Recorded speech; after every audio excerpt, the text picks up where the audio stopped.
Welcome और welcome back to the house of vlog. आज की वीडियो में हम शेयर करने वाले हैं कॉस्टिंग की स्ट्रैटेजी। कॉस्टिंग की स्ट्रैटेजी स्टार्ट करने से पहले लेट्स डिस्कस कॉस्टिंग का पेपर पैटर्न। कॉस्टिंग का पेपर आता कैसा है? कॉस्टिंग का पेपर हमारा 120 मार्क्स का आता है, जिसमें से हमको 100 मार्क्स का अटेम्प्ट करना होता है, जो कि बहुत सिंपली है कि हमको 20 मार्क्स का मतलब एक क्वेश्चन हमको छोड़ना रहता है, जो कि एक ऑप्शनल क्वेश्चन होता है। मूविंग ऑन, ये 6 क्वेश्चन किस तरीके से आते हैं? 6 क्वेश्चंस में से जो फर्स्ट क्वेश्चन होता है वो तो हमारा कंपलसरी क्वेश्चन होता है, एंड पास्ट एनालिसिस से देखा गया है कि उस कंपलसरी क्वेश्चन में 4 क्वेश्चंस आते हैं of 5 marks. Second question, third question, fourth question and fifth question हमारे फुल प्रैक्टिकल क्वेश्चंस होते हैं, जो कि पास एनालिसिस से देखा गया है 2 क्वेश्चंस आते हैं ऑफ 10 मार्क्स ईच। मोस्टली ऐसे ही पेपर आता है, बट कभी कभी ऐसा भी हो जाता है कि क्वेश्चन को उन्होंने तोड़ दिया 10, 6 एंड 4 के रेशियो में, बट रहता एक क्वेश्चन 20 मार्क्स का ही है। देन बात आती है क्वेश्चन नंबर 6, जो कि हमारा थ्योरी क्वेश्चन आता है। 20 मार्क्स की थ्योरी आती है, जिसमें हमारे पास 5 क्वेश्चंस दिए होते हैं थ्योरी के, उसमें से हमको 4 अटेम्प्ट करने होते हैं। Each question contains 5 marks. ये हो गया हमारा पेपर पैटर्न। अब बात आती है ब्लूप्रिंट की कि कौन सा चैप्टर कितना ज़्यादा इम्पॉर्टेंट है।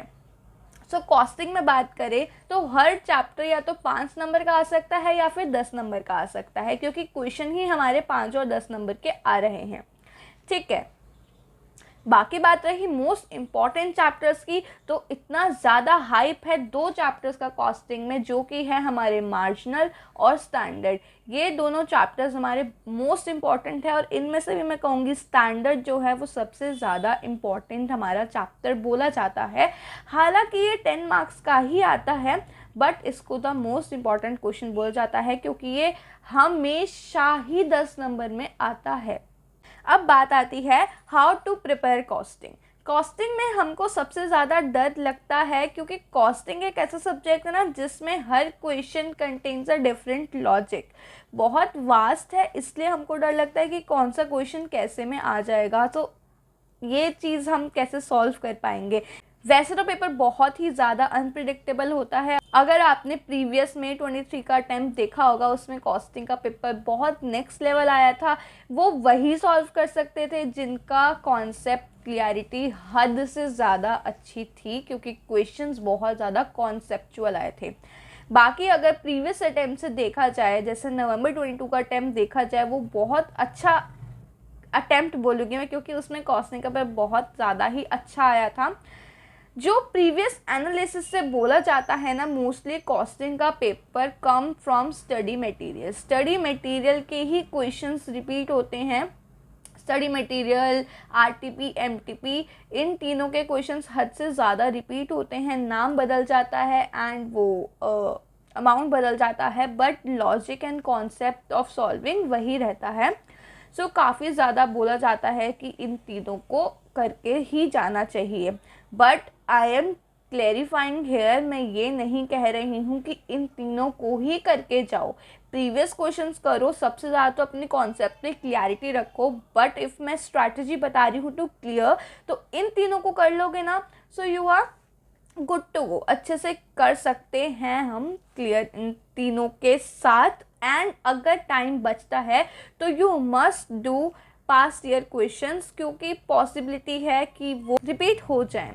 बाकी अगर आप आरटीपी को कंपेयर कर लोगे ना, तो फिर आप देखोगे मई 23 का एंड नवंबर 23 का आरटीपी का फर्स्ट क्वेश्चन एग्जैक्टली सेम, बस उन्होंने नाम बदल दिया है। बाकी भी कहते हैं आरटीपी एंड एमटीपीज आर मस्ट। इस पेपर में कोई भी एमसीक्यू नहीं होते हैं, पूरा हमारा प्रैक्टिकल पेपर आता है। अब बात आती है क्वेश्चन नंबर 6, थ्योरी क्वेश्चन को प्रिपेयर कैसे करें। कॉस्टिंग की थ्योरी भी बहुत सारी है, तो हम कौन सी थ्योरी पे फोकस करें, कौन सी पे ना करें। 2 तरह की थ्योरी होती है, एक होती है प्योर थ्योरी, सेकंड होती है हमारी प्रैक्टिकल बेस्ड थ्योरी। तो प्रैक्टिकल बेस्ड थ्योरी काफ़ी हद तक हम अटेम्प्ट कर पाते हैं, क्योंकि हमने प्रैक्टिकल उसको पढ़ा है, तो in theory we can write it in our own wordings. But जो आती है प्योर थ्योरी, उसको हमको एक बार बुक से पढ़ लेना चाहिए। उसके लिए I am sharing Purushottam sir जो हैं कॉस्टिंग के, उन्होंने अपनी एक कॉस्टिंग की थ्योरी बुक शेयर की थी हम लोगों के साथ। सो वो उसका लिंक मैं डिस्क्रिप्शन में अटैच कर रही हूँ, आप वो देख सकते हो। उन्होंने अराउंड 89 टोटल पेजेस हैं, तो 80 पेजेस अराउंड में पूरा थ्योरी कॉस्टिंग का कवर कराया है। इफ़ यू हैव टाइम तो कॉस्टिंग का थ्योरी ज़रूर देख के जाना।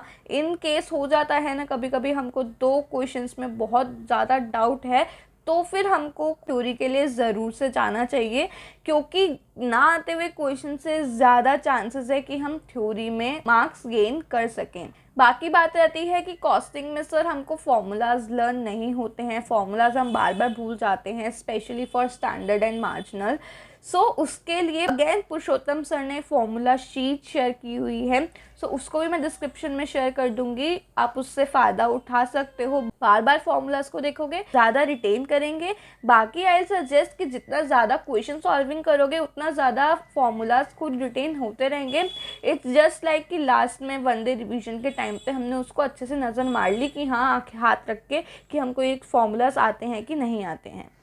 सो moving on, how to score marks in costing. Costing एक प्रैक्टिकल सब्जेक्ट है एंड कॉस्टिंग में जो प्रेजेंटेशन है वो भी काफ़ी हद तक मैटर करती है, उसके फॉर्मेट्स वो भी काफ़ी मैटर करते हैं, एंड जो ये ऊपर की लाइन होती है ना, calculation of EOQ, calculation of this, calculation of that, वो लिखना एक प्रेजेंटेशन का पार्ट है। अगर हम पेपर को अच्छे से करेंगे एंड स्टेप बाय स्टेप एक एक चीज़ क्लियर करके लिखेंगे ना, इफ़ इन केस गलती भी हुई तो स्टेप मार्किंग से आपको बचा सकती है।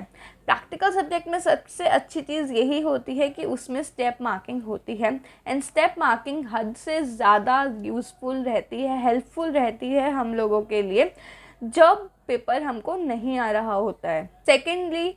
सेकेंडली कोई भी क्वेश्चन हमको छोड़ना नहीं है एक्सेप्ट दैट, जो हमको छोड़ना ही है ऑफ कोर्स, उसमें कोई दिमाग लगाने वाली बात नहीं है, बट हमको कोई भी क्वेश्चन नहीं छोड़ना है, क्योंकि क्वेश्चन सपोज कॉस्ट शीट का आया है एंड हमको बिल्कुल क्वेश्चन समझ नहीं आ रहा कि ये सॉल्व कैसे होगा, बट कॉस्ट शीट का क्वेश्चन का एक फिक्स स्ट्रक्चर है, वो हम अगर बनाए आएंगे ना, और उसमें कुछ तो होंगे जो अमाउंट्स हम फिलअप कर सकते हैं, उनको लिख देंगे तो हाफ हाफ हाफ करके हो सकता है 10 में से हम 5 नंबर ले लें।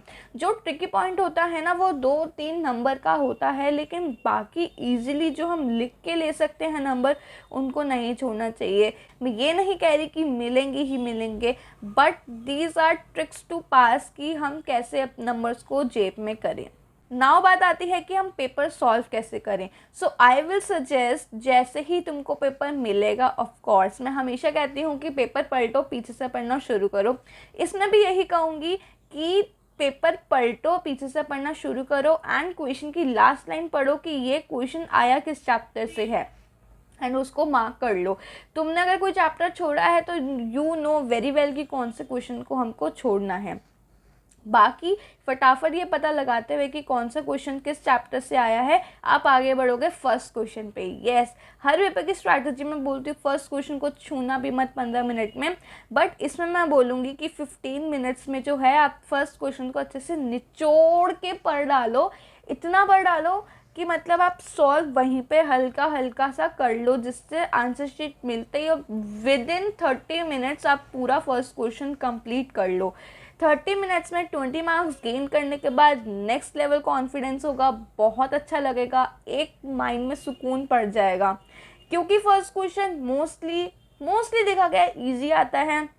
उसमें मटेरियल के क्वेश्चन होता है, बजट का क्वेश्चन होता है, कभी कभी लेबर का क्वेश्चन भी 5 नंबर में आ जाता है या फिर कभी कभी 10 में आता है, एंड कभी मार्जिनल कॉस्टिंग का क्वेश्चन भी 5 नंबर में देखा गया है। जो फर्स्ट क्वेश्चन होता है 5-5 नंबर के जो क्वेश्चंस होते हैं वो इजी होते हैं as compare to other questions 10-10 marks वाले, उसमें ज़्यादा ट्रिकी पॉइंट्स होते हैं। सो सबसे अच्छा रहेगा कि हम फर्स्ट क्वेश्चन को निपटा लें। फर्स्ट क्वेश्चन नहीं आ रहा है जस्ट इन केस, तो आप बाकी क्वेश्चंस पे फोकस करने लगो, क्योंकि फर्स्ट क्वेश्चन कंपल्सरी क्वेश्चन है, हमको करना ही करना है। तो उसको बाद में देखेंगे कि करना तो है ही, बाद में देख लेंगे यार, लास्ट में जितना टाइम बचा दिमाग लगा के कराएंगे सॉल्व। उसके बाद जाना नेक्स्ट क्वेश्चन पे। एंड सेकंड क्वेश्चन भी काफ़ी ज़्यादा बार देखा गया है कि सेकंड क्वेश्चन का first part is from cost sheet. And cost sheet हमारी काफ़ी अच्छी रहती है क्योंकि उसका फॉर्मेट हमको रट जाता है, नहीं रटा है तो रट लेना बहुत ज़्यादा मुश्किल कॉस्ट शीट का फॉर्मेट नहीं है।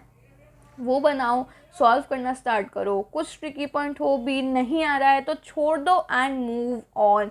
एक के पीछे रुक के आगे का पेपर ख़राब नहीं करना है। लिटरली सेइंग बहुत बड़ी गलती होती है ये, अगर हम एक जगह पे रुक के अपना बाकी का पेपर छोड़ दें। इससे बड़ी गलती कुछ नहीं हो सकती, इससे बड़ा फेलियर कुछ नहीं हो सकता। If you fail in the paper that's good, but if you fail during the paper सबसे बुरा फेलियर है वो, सबसे ज़्यादा बुरा। So that's the strategy of costing. Costing में कोई भी अमेंडमेंट्स नहीं आते हैं, काफ़ी सालों से वही कॉस्टिंग चलती आ रही है। सो ये थी कॉस्टिंग की स्ट्रैटेजी। बाकी डिस्क्रिप्शन बॉक्स चेक करना मत भूलना, उसके अंदर मैं theory book and formula chart को लिंक कर दूंगी, सो वो चेकआउट कर लेना। एंड बाकी आई होप ये स्ट्रेटजी काफ़ी ज़्यादा हेल्प करेगी। जो मिस्टेक्स हो सकती है मैंने मोस्टली उन सबको कवर कर लिया है। हम मॉड्यूल पे ध्यान नहीं देते हैं, मॉड्यूल का काफ़ी ज़्यादा रोल है कॉस्टिंग के पेपर में, सो उसको नहीं छोड़ना है बिल्कुल भी। एमटीपी आरटीपी तो मस्ट डू है, हर सब्जेक्ट का मस्ट डू है आरटीपी एमटीपी, उसको भी बिल्कुल नहीं छोड़ना है। बाकी जो जो कमेंट्स आए हैं वो सब मेरी लिस्ट में है, मैं सारी वीडियोस शेयर करने वाली हूँ। जस्ट वेट एंड सब्सक्राइब करके रख लो, अपने फ्रेंड्स को सबको शेयर कर दो। ये वीडियो पसंद आई हो तो give it a like, subscribe to the house of vlog and share with your friends. बाकी मिलते हैं नेक्स्ट वीडियो के साथ बहुत जल्द, तब तक keep studying and keep subscribing. Bye bye.